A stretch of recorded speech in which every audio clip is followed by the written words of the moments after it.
Hey, bonjour à tous et bienvenue dans ce quart d'heure neuro. Donc aujourd'hui, il n'y a que Romain et moi parce que Seb est allé rendre visite à Aurore, Aurore boréale en Laponie. Et donc voilà, il se fait un petit peu plaisir juste en ce début d'année et c'est super. Et donc du coup, on a décidé, oui et non, on a une question qui est arrivée suite à un post que j'ai mis en story ce matin. J'ai Mhm. eu un client qui est venu me voir en bilan postural et donc il avait un bon pied plat. Je l'ai mis en story et on me dit, mais est-ce que le pied plat, c'est vraiment un frein à la performance? Donc voilà la question de la semaine. Donc pour dresser le contexte, donc la personne a un pied plat et, et voilà, son objectif, c'est d'aller dans une unité d'élite euh, de la police. Donc, Mhm. voilà. Est-ce que c'est un frein à la performance? Donc, du coup, ce pied plat, qu'est-ce que tu en penses, Romain? Déjà, il faut définir comment toi, par exemple, observes un pied plat. Qu'est-ce que c'est un vrai pied plat? C'est quoi les tests en posturologie ou au travers de RNP? Ok, alors j'ai fait un service, tu l'as bien renvoyé. Alors donc, Non, mais c'est important. ouais, complètement. Bah, le pied, on va aller le checker sur différentes formes. Déjà, le truc de base, quand on met la personne pieds nus, etc., qu'on commence à prendre des photos, bon, on regarde déjà la dynamique du pied, de ce que ça peut entraîner, au moins de manière biomécanique, au niveau de son Mhm. corps. Parce que des fois, tu peux avoir des pieds plats, vraiment plats, et tu as quand même un genou qui va être bien centré. Des fois, tu as un pied plat et tu vas déjà avoir un genou qui va rentrer vers l'intérieur. Et tu sais, même des fois, quand il y a des pieds vraiment très, très, très plats, tu as même des fois Mhm. les chevilles qui s'écroulent complètement vers l'intérieur, tu vois. Ouais. Donc là, par exemple, bah, pour le cas de ce matin, c'était pas le cas. Il avait un pied plat, il y avait un peu de fonction, mais sans plus. Après, moi, j'aime bien venir quand même tester, c'est le 1. Je Mhm. viens voir en dynamique, est-ce qu'il réagit, est-ce qu'il y a quelque chose, tu vois, est-ce qu'il y a une tension Ouais. dessus, est-ce que c'est que mou, est-ce que c'est que dur, tu vois. Voilà, ça donne déjà une bonne information parce que le pied peut être plat, mais fonctionner quand même correctement, tu vois. Mhm. Et le pied peut être plat et ne pas du tout fonctionner. Là, par exemple, on avait un pied qui n'avait pas forcément un fonctionnement adéquat, tu vois. Ok. Euh, il n'y Il y a avait pas l'angle de trop de Dian problème. aussi. Comment? Tu peux le voir de profil avec l'angle de Dian aussi. Tu peux prendre Ouais, bah ouais, c'est une ça. photo. Après, je mets le pied de profil, comme ça. Je mets Mhm. trois petites, hop, comme ça, c'est trois petites gommettes au niveau de l'arche, hein. Et du coup, on regarde l'angle de Dian. Il y a des normes.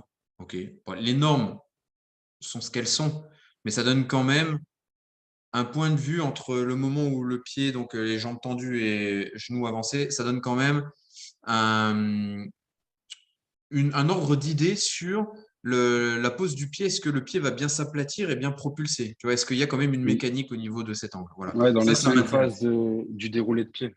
Ouais, c'est ça, Ouais. comme on détaille dans la formation, quoi, tu vois. Mhm. Quand tu es dans la phase pronatrice, supinatrice, etc. Mhm. Parce que de toute façon, le pied va passer dans toutes les phases pendant la Mhm. marche. Donc voilà. Donc, du coup, bah, par, euh, par extension, après, qu'est-ce qu'on va regarder? On va faire un test de marche. On va regarder comment Mhm. le pied se comporte. Là, le pied double PMRF, un peu plus à Mhm. droite qu'à gauche, avec, mais bon, je pense que il y a aussi un PMRF de compensation parce que pour garder une dynamique et pour éviter que ça s'écroule trop, tu vois, il doit ouvrir le pied pour essayer de Mhm. garder, ouais, je pense, une dynamique. Le gros problème, c'est quand il marche trop longtemps ou qu'il fait du sport trop longtemps, bah, tu vois, il a mal au pied. Donc déjà, là, on peut Ok. se dire, OK, rien que sur l'anamnèse, hein, Mhm. avant même de passer au test, on se dit, OK, il y a un problème. Le mec, il n'arrive pas à rester debout, à marcher, je sais pas moi, ne serait-ce que une Mhm. heure. Alors je sais que de nos jours, quoi, marcher une heure? Oh, Ouais. c'est beaucoup trop. Non, mais marcher une heure, c'est pas beaucoup en fait Mhm. pour l'Homo sapiens. Mais du coup, lui, c'est trop parce il a des douleurs, des gènes. C'est problématique, tu vois. Donc, il allait voir Mhm. un podo qui doit être formé, je pense, CIES parce qu'il m'a dit, ah bah tiens, on a fait tel test, tel test, tel test, et puis ça ressemble à ça, la semelle, mais il n'avait pas la Ouais. semelle sur lui. Il m'a dit, mais il met la semelle que quand il bosse. Parce que quand il bosse, il fait beaucoup de marches, tu vois. Et le reste du temps, il met pas de semelle. Le problème, c'est tu mets une Il travaille tout semelle le temps. Ouais, c'est ça. Mais tu mets une semelle, quelle qu'elle soit, et après tu l'enlèves dès que tu rentres chez toi, bah, ton pied, il repart dans sa physiologie qu'il a adoptée. Mm. Et du coup, le cerveau, il va pas chercher à corriger. Il se dit, OK, bah, c'est cool, en fait. Voilà, moi, je suis bien comme ça et ça me va. Le problème, c'est que là, chez lui, il est pas vieux, il a 30 ans et on commence à avoir des problématiques de genoux, des problématiques de hanches, de lombaires, Mm. etc. Ouais, ouais, Surtout du côté gauche. ok. Voilà, voilà. Et bon, après, là, on parle du pied, mais une horreur sur les Ouais, mais yeux, ça peut être une horreur sur ascendant aussi. Ouais. la mâchoire. Ouais, la mâchoire, Mm. t'as un trou entre deux dents. Alors ça, c'est un truc de dingue, hein. Moi, ça m'éclate parce qu'il y a des gens, ils vont voir bah, des professionnels. Tu vois quand il y a des trous entre deux dents, tu vois. Et, Mm. euh, et c'est pas forcément pris en compte. On comble le trou avec Un juste avec un amalgame. petit, ouais, avec un Mm. espèce d'amalgame en coton, tu sais. Et puis Mm. là, boum, on récupère immédiatement de la mobilité, de la force, de la stabilité. Bon, Ouais, voilà, ouais. les tests, tu vois, qu'on fait. Donc là, on se dit, OK, il y a quand même pas mal de choses à voir. Sur les tests, bon, il y a les tests, tu sais, en appui bipodal, unipodal, qui Ouais. permettent de voir le valgus, etc. Bon, là, il n'y a pas besoin forcément de ces Mm. tests-là pour s'en rendre compte. Et puis au final, les derniers tests que je fais sont les réflexes archaïques et je finis par les pieds. Donc, Mm. donc voilà, Ouais. forcément, là, j'ai un plantaire et Avec un le Babinski et le babastique. plantaire, ouais. Ouais, Ouais, les deux, qui... hein. Ouais, les deux. Et donc, c'est là où ça devient aussi problématique parce que le babinski, bah, il met en place la voûte plantaire déjà, de répartir le pied sur les deux appuis également. Mm. Il aide tout ce qui est dans la démarche, tu vois. Mm. Et puis après, il y a tout ce qui est aussi la libération des hanches et de la mâchoire. Donc ça fait quand même beaucoup de choses qui se corrèlent, tu vois, avec Ouais, tout ce qu'on ouais. constate en fin de compte sur l'ensemble du bilan. Alors, Mm. est-ce que le Ok. pied plat, à mon sens, c'est un signe de performance, de contre-performance? Si derrière l'ensemble des tests qu'on fait montrent que il n'y a pas de tonus, tu vois, au niveau plantaire, tu vois, Mm. quand il, quand il bouge, etc., et qu'il y a des problèmes de réflexe archaïque non intégrés au niveau plantaire, oui, c'est un problème de performance. Parce qu'il y a un déséquilibre au Ouais. niveau du système nerveux central. Il y a un Mm. déséquilibre, du coup, là en plus biomécanique, qui va avoir un impact. Donc voilà, là, pied à corriger. Et pas qu'avec une semelle, avec des exercices, parce que c'est toujours pareil. On enlève cet aspect émotionnel de l'outil qui est juste là, en fait, pour aider, c'est un facilitateur et c'est pas non plus le correcteur principal. Ouais, je suis d'accord. Mais après, derrière, moi, ce que j'aime regarder, c'est dans la dynamique du pied. C'est-à-dire que le pied, on parle de pied plat et tout, c'est souvent observé en statique. Moi, ce qui va m'intéresser beaucoup, c'est en dynamique, à la marche. Si tu ne sais pas Mmh. marcher, tu ne sauras pas courir. Et on sait que les pieds, ils ont un impact énorme sur tout le reste du corps, en fait. Il y a deux personnes que j'aime énormément suivre par rapport à ce qu'ils font.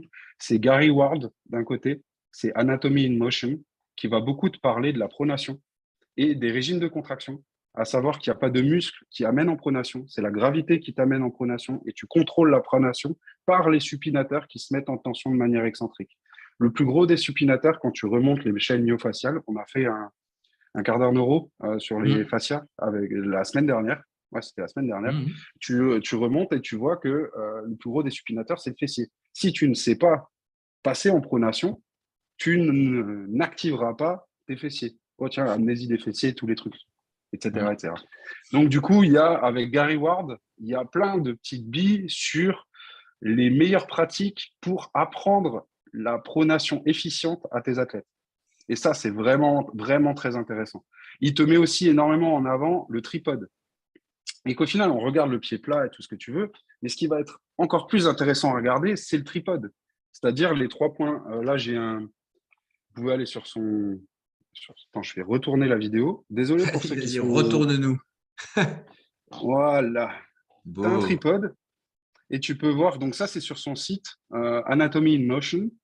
Tu peux voir en fait le tripode optimal avec une variation en bleu où c'est plus centré, on va dire, et une variation qui implique plus le gros orteil. OK? Mmh. Donc, par rapport à ces variations, tu peux les observer tout simplement avec une personne au moment où tu fais tes réflexes archaïques. Elle est allongée sur le dos. On ne te voit plus. Ah, Pardon. tu un appel en même temps, je crois. Ouais, c'est ça.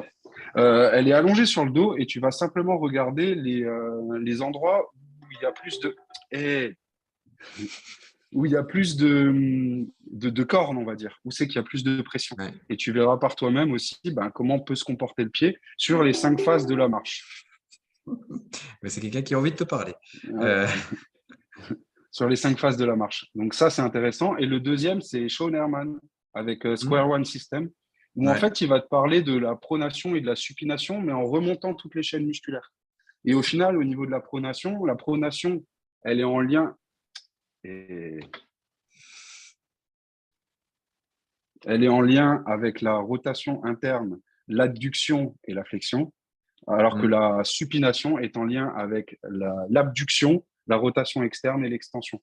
Et en Yes. fait, on prend le sol et la manière dont tu prends le sol va mettre en tension toutes les chaînes musculaires, mais du pied, on parle Mm. du pied de manière générale, jusqu'à la main opposée. C'est-à-dire on part de la pronation vers la supination et on va aller chercher au travers du système de Shawn les niveaux de compensation sur chaque articulation et dans quel plan de l'espace. Ce qui met en avant l'importance, oui, on parle de pied plat ici, mais surtout l'importance d'avoir un pied qui fonctionne bien et Mm. une pronation qui se fait bien, en fait. Ouais. Donc, je préférerais parler du tripode et de la capacité de pronosupination. Ouais. Très intéressant. Voilà. Donc, du coup, moi, dans le travail de React là-dessus, tu vois, parce que tu Il y parles a de plein tripode, donc je d'exos. vais partir Ouais. dessus. Moi, j'aime bien travailler, bah, tu as l'aspect sensoriel, etc. Tu vois, on ne reviendra pas dessus. Euh, retravailler, il faut retravailler aussi le tibial, post et tout, tu vois, parce qu'il y a il y a un rôle clairement dans tout ça. Mais c'est aussi travailler les torques, tu vois, au sol. Ouais. Vraiment, travailler ces torques. Pourquoi? Parce que ça va donner une composante isométrique, tu vois, sur la tension qu'on va appliquer en fin de compte dans le sol et au niveau des pieds. Et je trouve ça super intéressant pour redonner de la mécanique aux pieds. Parce qu'en plus, de toute façon, on en parlera peut-être dans un autre podcast à l'occasion, dans un autre quart d'heure, mais je pense que l'isométrie est un des outils, en tout cas que moi je préfère pour tout ce qui est travail à la fois de neuroperformance et de performance en Ouais. soi. Donc, Moi, donc je suis voilà. d'accord. Il y a plein d'exos. On en avait partagé quelques-uns. Après, il faut que ça suive une réflexion sur ben, qu'est-ce que tu observes en bilan. Ouais. Qu'est-ce que tu mets en place comme exo pour répondre à ces problématiques identifiées dans le bilan? Et sur le retest, est-ce que ça s'est amélioré? Est-ce que tu vois une évolution? Si tu n'as Mm. pas d'évolution, ben, tu pivotes et tu vas chercher d'autres types d'exos. Et il en existe plein. Moi, je pense même aux écarteurs d'orteils qui commencent à avoir. Ouais. Euh, il y a des trucs intéressants à faire tout simple avec une balle Là, de. Ouais, j'ai quelque voilà, chose. ça.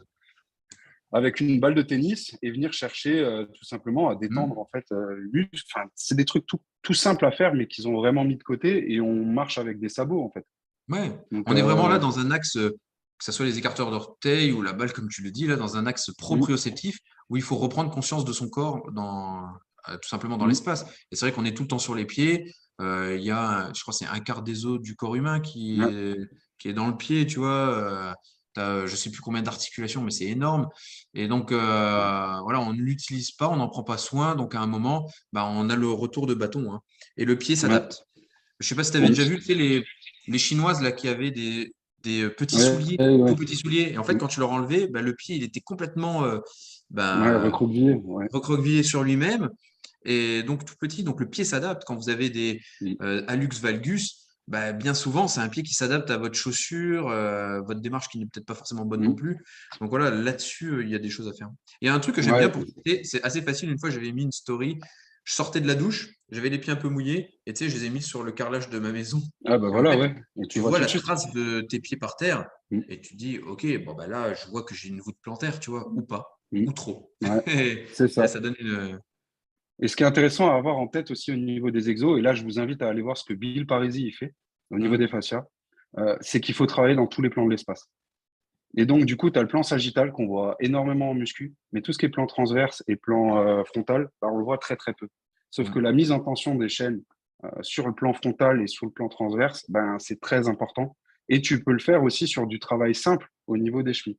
Et c'est ce que lui appelle des matrix, c'est-à-dire bah, des matrix sur des montées sur plante de pied, ça se fait.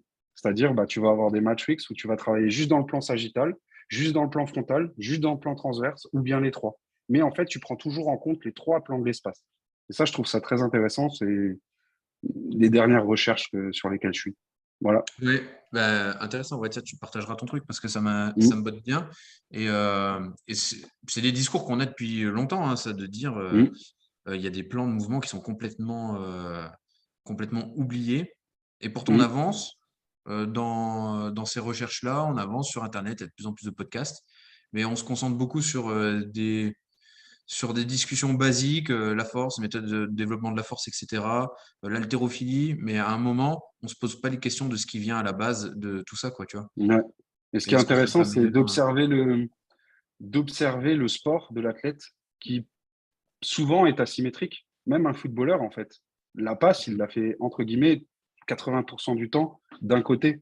Et en fait, les lignes de force, au moment où il pose son pied, etc., ben, c'est tout le temps les mêmes. Et donc, du coup, il a des schémas préférentiels qui sont peut-être liés au fascia et à ce magnifique fascia qui est l'organe proprioceptif par excellence, C'est avec tous les récepteurs qu'il y a dedans. c'est des préférences motrices. Non, je dirais pas ça. Vu que c'est modulable. Moi, je me suis fait une réflexion la semaine dernière, là. Je me suis fait une petite séance là, de début d'année spécifique boxe, pied-point. Et puis Hmm. moi, j'adore faire des T'as coups de pied testé du sautés. côté Et de l'autre ben, côté? j'ai un côté préférentiel. Ouais. Mais pourquoi j'ai un côté préférentiel? Et encore, je viens du monde du karaté, tu vois, donc on bossait Hmm. autant la gauche que la droite à une époque.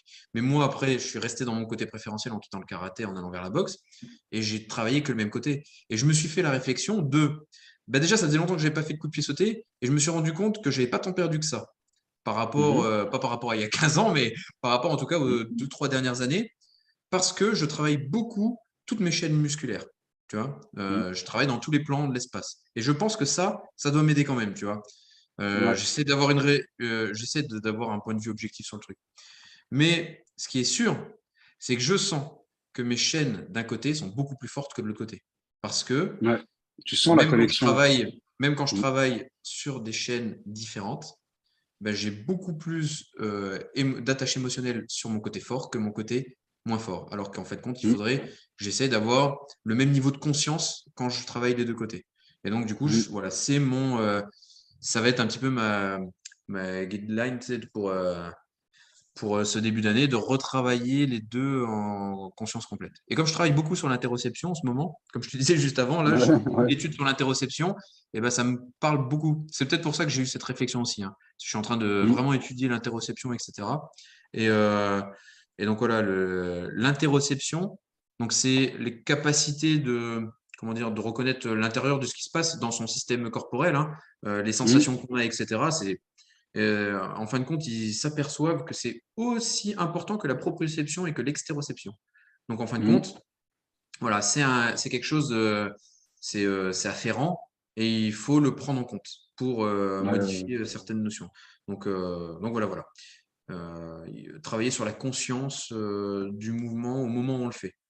Je pense que ça Mhm. aussi, c'est important. Tu vois, là, je vais préparer mon prochain cycle d'entraînement là.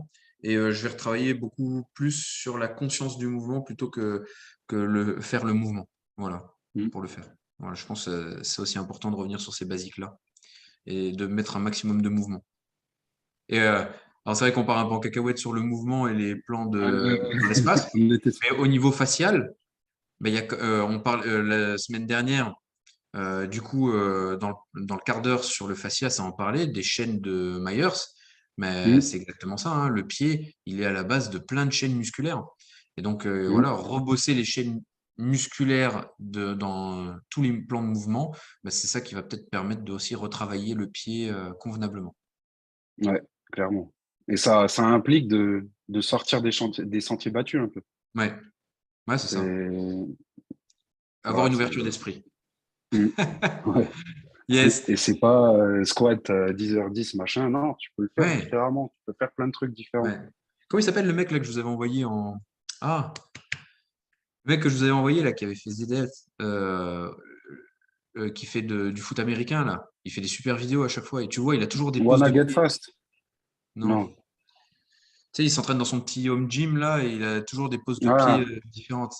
Ah, je sais plus comment il s'appelle. C'est une Ouais, super chaîne. J'aime bien sa chaîne parce qu'il met vite ouais. souvent bien en application les préceptes qu'il a fait en Ouais, il est passé par ZL, il est aussi passé par euh, ah, oh, je sais plus, pardon. Square.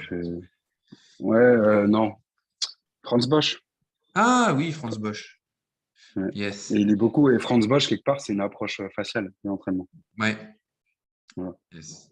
Donc voilà, bah, voilà, il faut tout combiner, il faut tout faire. Et Mm. voilà, il n'y a jamais de Ouais. réponse toute faite. En tout cas, ce qui est du pied, c'est oui, le pied plat, du Ouais. coup, peut être un problème dans la performance. Encore plus bah, si déjà il y a des douleurs qui ont été créées. Alors après, il faut déterminer Mm. si c'est dû à ça, s'il y a autre chose, etc. ou pas. Mais en tout cas, Donc, il y a des tests pour faire ça, des voilà, tests il y a des simples, que tu as tests. un peu mis en avant, ouais, simples. Ouais. Et après, Donc, derrière, il y a plein de manières, plein d'outils pour jouer dessus. Et tu fais du test-retest pour voir si ça amène des améliorations. c'est C'est ça. pas plus Sinon, compliqué. si t'as un bac à sable aussi pas loin de chez toi, tu mets du sable par terre là sur ton carrelage, Et tu check, ouais. tu marches dans le sable et tu vas vite fait voir ben, les appuis, la voûte plantaire, le pied, comment il se pose, etc. au sol, ou Ouais, tu te filmes et c'est des fois très très bien. ouais, ouais. Tu te filmes de face, de dos, Ouais. de profil, et tu regardes un peu différence droite-gauche, temps d'appui. C'est 0,6 à 0,85 secondes Hmm. le temps de dérouler de tête. Donc, ouais, c'est dans ces eaux-là. Yes. Bah, Donc, ça pourrait être intéressant d'ailleurs si vous voulez envoyer des photos de vos pieds de côté, de face, de dos, etc. Et on pourrait avoir des discussions là-dessus. Ça permettrait d'avoir un mhm. petit échange. Ça pourrait être sympa. Donc voilà, si vous voulez, Ouais. voilà, vous pouvez nous envoyer ça sur les réseaux sociaux. Il n'y a pas de souci. On a le groupe sur Telegram, la communauté labo, où on essaie de justement avoir des échanges constructifs là-dessus. Mhm. Ben, n'hésitez pas. Voilà. Salut tout Ben, le monde. à la prochaine. Pardon. Ouais. Et on se retrouve mercredi pour la pratique neuro. À plus! Salut.